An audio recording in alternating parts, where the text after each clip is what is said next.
What's up, everybody?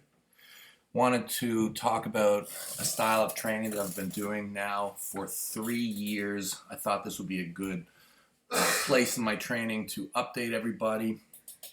It's very interesting. I'll try and give some backstory and the progression of it and where I am at today, because there have been levels to it. So I am probably one of the more specialized athletes in the world. As most of you guys on my channel know, I'm an arm wrestler. And 3 years ago, I started to exclusively train my right arm, okay? That means no nothing, okay? No squats, no deadlifts, no bench press, no pull-ups. Everything is for arm wrestling. Everything is arm wrestling specific, and everything is just with the right arm and hand, okay? And I've stuck to it, okay? So I do train my left arm when I go to practice, okay? So I practice arm wrestling both left-handed and right-handed. However, I do zero homework, zero rehab, zero lifting with my left, zero. And it's been this way for 3 years, okay? And my right is, I'd say now, like, it's significantly a different level than what it was. So it's been an interesting experiment. So I am now 47 years old. This experiment started when I was 44, I guess. Okay, so my last match in the WL was against Wagner Bortolato. That was a left-handed match. When that match stopped is when I began this theory.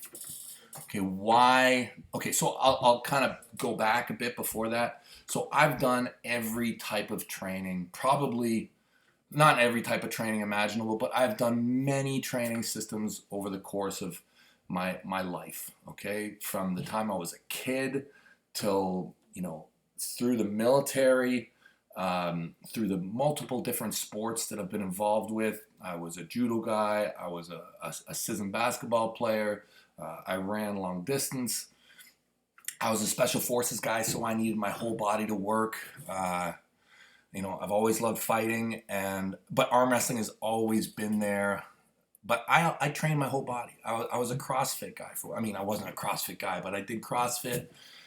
And a lot of these systems helped me. They were beneficial, and I understand many of the systems to a decent level.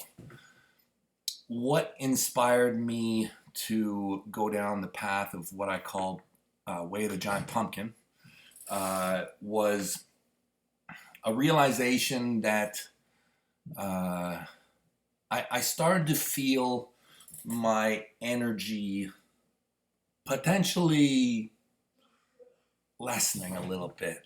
I hate to say that, but you do not feel the same at 44 that you do when you're 25.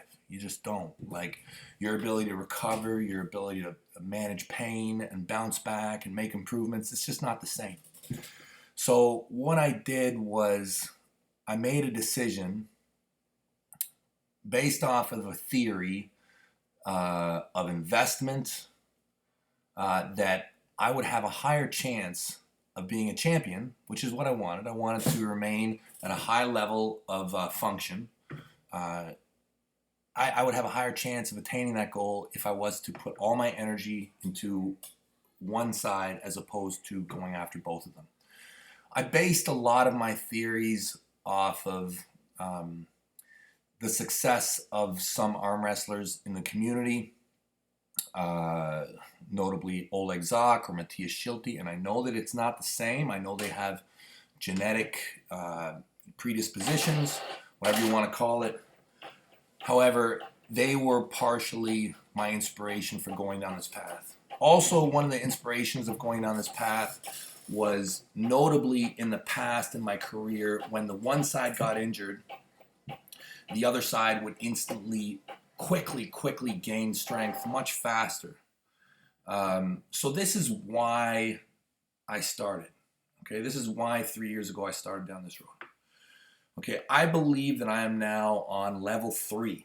Okay, if you want to call it, because there've been, you know, inclines, there've been plateaus, there've been jumps.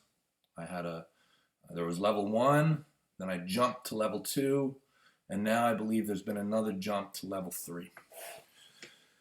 So when I first started this asymmetrical training, this one-sided training, what I noticed was that I perhaps was making improvements just slightly faster than I would normally. Nothing really significant, perhaps just a slight improvement. One of the very notable things was when I went to practice, my left was incredible because it was so rested. And, you know, I've trained it hard for my entire life. My left is still has all that memory. So because of the rest that I was getting, because of the super specific nature of the stimulus it was getting, just arm wrestling, and I was still training my body super hard on my right side. There is some crossover thing that's going on. My left was debatably just as good as my right for that first probably year or so that I started doing the pumpkin training. I did notice that when I had matches, I would stop going to practice. And I did notice that during that time period, my left would come down.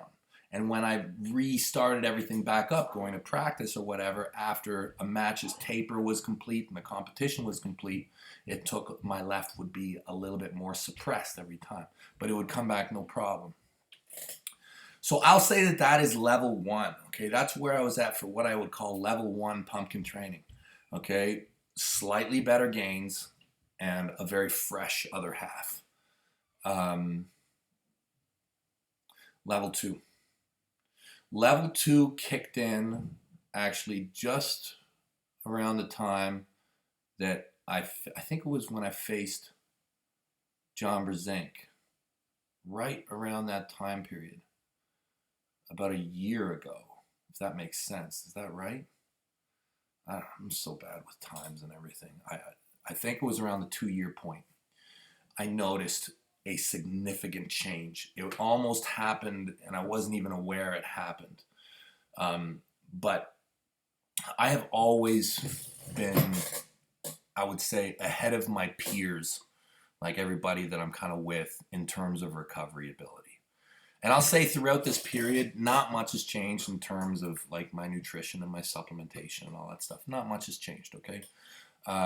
But throughout my entire life, I've always been able to recover very well.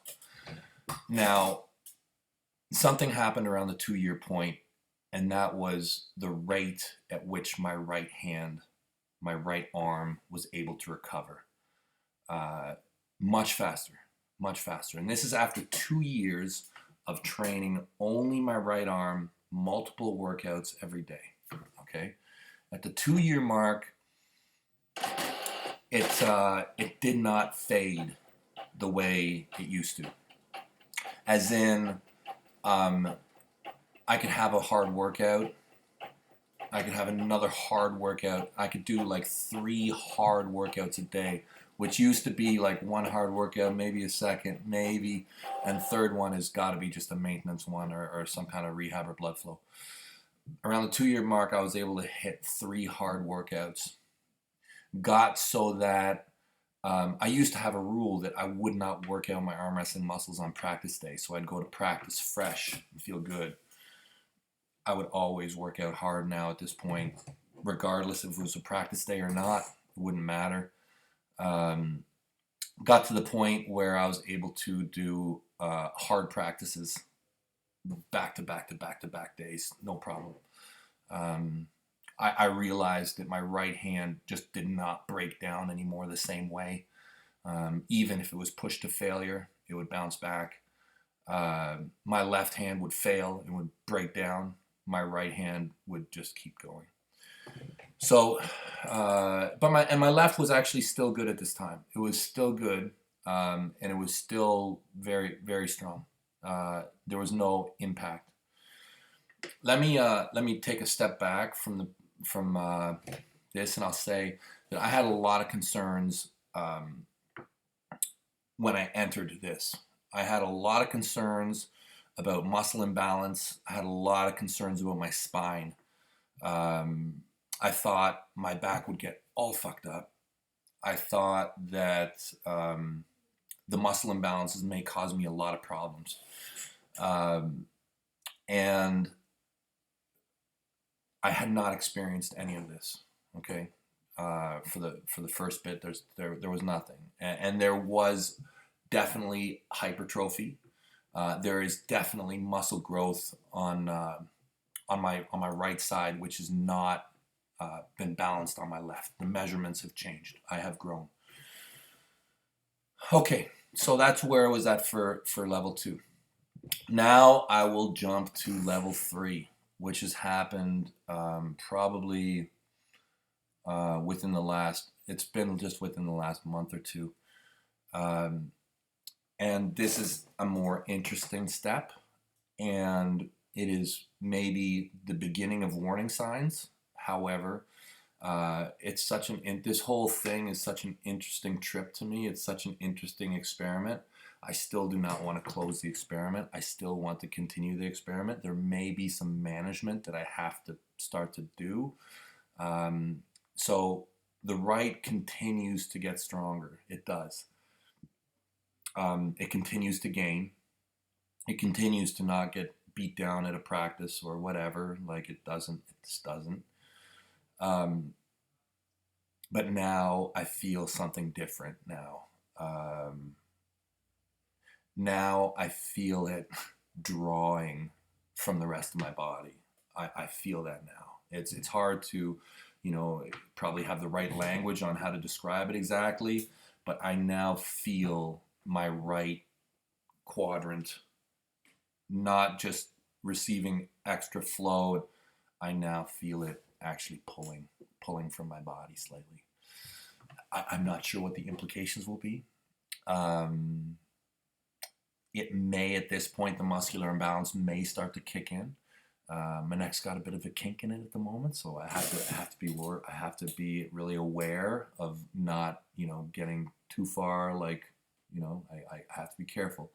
But it's interesting to watch this experiment go. I would like to keep doing it if possible, and I like to share my findings with everybody because I know I'm not the only one doing this. I think that one of the reasons why I did this was because I'm a big fan of simplicity, huge fan of simplicity, and I do believe heavily in whatever you do, you get better at, and I believe that you only have so many grains of sand to drop in your bucket every day, and I just wanted to give my very best shot at achieving the highest level I could possibly achieve with this hand. Anyways, hope you all find that interesting. Okay, I'm gonna keep on going and get more massive, and who knows, maybe I'm going to crush for still some time. Have a great day, everybody.